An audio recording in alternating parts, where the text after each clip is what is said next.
Dan habis kejadian ini nih, barulah si pemilik taman itu kayak berpikir gitu, wah jangan-jangan ini kutukan dari arwah anak perempuan yang meninggal duluan tuh pada tahun 1990 itu.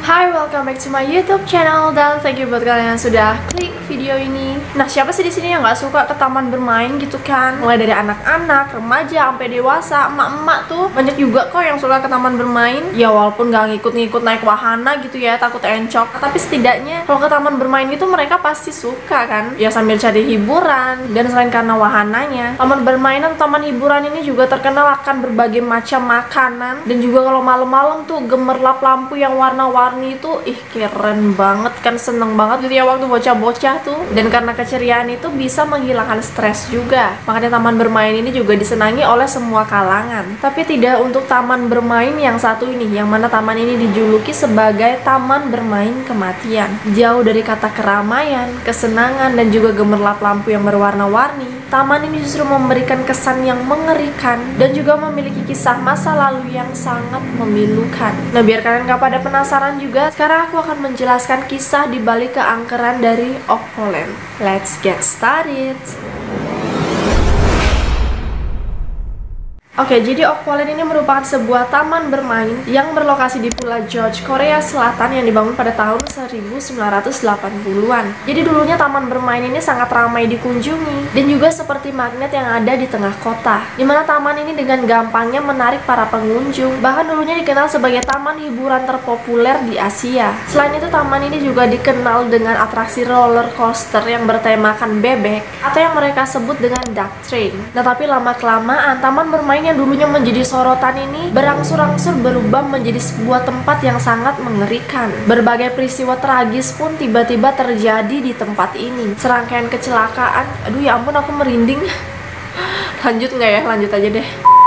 Jadi serangkaian kecelakaan ini pernah terjadi di taman hiburan ini, seperti kecelakaan yang terjadi pada tahun 1990, dimana kecelakaan ini terjadi pada wahana roller coaster bebek itu. Entah gimana ceritanya ya, duck train ini bisa-bisanya tiba-tiba meluncur keluar jalur yang menyebabkan seorang anak perempuan tewas dan banyak anak lainnya yang terluka. Tapi setelah kejadian itu ya, pihak dari taman bermain ini nggak ngasih penjelasan apa-apa. Mereka cuma minta maaf aja gitu dengan cueknya. Tapi yang namanya ini udah merenggut nyawa seorang anak kecil, bukan karena anak kecil sih, nyawa seorang manusia gitu loh. Ya permintaan maaf dan kompensasi yang diberikan oleh pihak taman bermain ini tentu aja ditolak mentah-mentah sama keluarganya. Dan yang bikin lebih gregetnya lagi nih ya, setelah kejadian kecelakaan itu, taman bermain ini tetap beroperasi dengan normal. Pokoknya kayak nggak ada kejadian apa-apa gitu. Sampai akhirnya nih ya, 9 tahun kemudian, tepatnya pada tahun 1999, kecelakaan di taman hiburan ini kembali terjadi yang menimpa seorang gadis muda yang tewas dengan tragis ketika ia bermain roller coaster bebek ini lagi. Dan sama nih kayak dulu, roller coaster ini tiba-tiba aja meluncur keluar jalur, yang mana diketahui kecelakaan ini sangat fatal yang menyebabkan anak perempuan tadi tuh tewas dengan posisi kepala yang membentur tanah. Oke ya, entah tanah, semen, batu, atau apapun yang ada di bawahnya, jadi kepalanya ngebentur itu tuh, dan juga menyebabkan banyak anak yang terluka. Dan setelah kejadian inilah, Okpoland ini pun menjadi sepi, makin sepi. Banyak orang yang gak tertarik datang ke tempat ini. Ya jelas aja udah 2 kecelakaan tuh yang masih dibuka. Dan habis kejadian ini nih, barulah si pemilik taman itu kayak berpikir gitu, wah jangan-jangan ini kutukan dari arwah anak perempuan yang meninggal duluan tuh pada tahun 1990 itu, sampai bisa-bisanya merenggut korban jiwa lagi. Dan dengan kecelakaan yang sama lagi di duck train itu. Dan setelah itu barulah taman hiburan ini resmi ditutup pada tahun 1999, yang mana untuk semua wahananya juga dibiarkan terbengkalai gitu aja. Wahana roller coaster yang menelan korban jiwa, 2 korban jiwa itu juga dibiarin terbengkalai dengan posisi yang sama saat kecelakaan itu terjadi. Jadi nggak dia benerin dulu, tapi dibiarin aja kayak gitu. Duck trainnya itu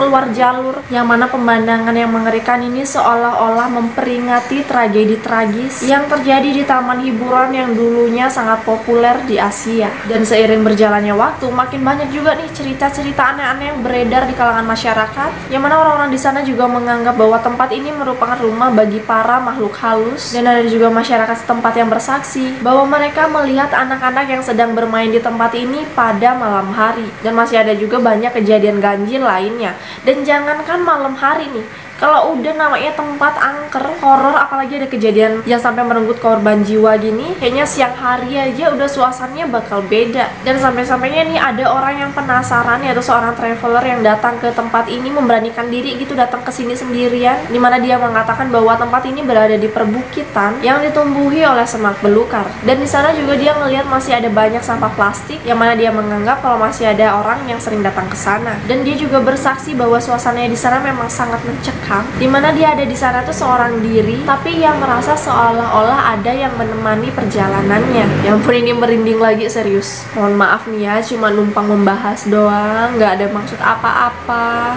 Oke, kalau aku datang ke sana kayaknya bakal langsung kabur deh. Jangankan kabur, kayaknya nggak berniat untuk datang ke sana. Nah, tapi katanya diketahui sih sekarang kalau taman bermain ini udah diubah jadi hotel gitu, tapi masih aja menyimpan suasana mengerikan dan masih merasakan bagaimana kisah pilu yang merenggut nyawa para pengunjung dulu. Jadi kesan kesedihan di tempat ini masih ada gitu. Dan ada juga nih buku yang menerbitkan tentang cerita mengerikan di tempat ini, yang mana didedikasikan untuk jiwa-jiwa yang hilang di Okpoland. Oke, ini aku agak ngeri baca ini, untuk jiwa-jiwa yang hilang. Oke, merinding sih beneran. So guys, itu dia sekilas mengenai kisah horor Okpoland Korea ini. Kalian para pecinta Korea, apa berniat untuk datang ke sana? Jadi ternyata selain Korea ini diincar karena objek-objek wisatanya yang mengagumkan, ternyata ada juga ya taman hiburan di tempat ini yang sangat mengerikan. Dan mungkin kalau ada dari kalian yang pengen uji nyali ke sini, boleh-boleh aja sih, gratis, nggak perlu bayar karcis. Tapi ada satu yang harus kalian ingat, kalau suasana di tempat ini sangat sepi dan lembab, yang mana bisa-bisa aja nih buat kalian balik kanan bubar jalan. Oke, sekian dulu video kali ini. Kalau mungkin ada dari kalian yang mau menambahkan, kalian bisa tulis di bawah. Dan sorry juga kalau misalnya aku ada kekeliruan. Dan selalu aku ingetin untuk jangan lupa subscribe, like, share, komen, dan juga aktifkan lonceng kalian agar kalian tidak ketinggalan video-video terbaru dari aku. And see you on the next video. Bye!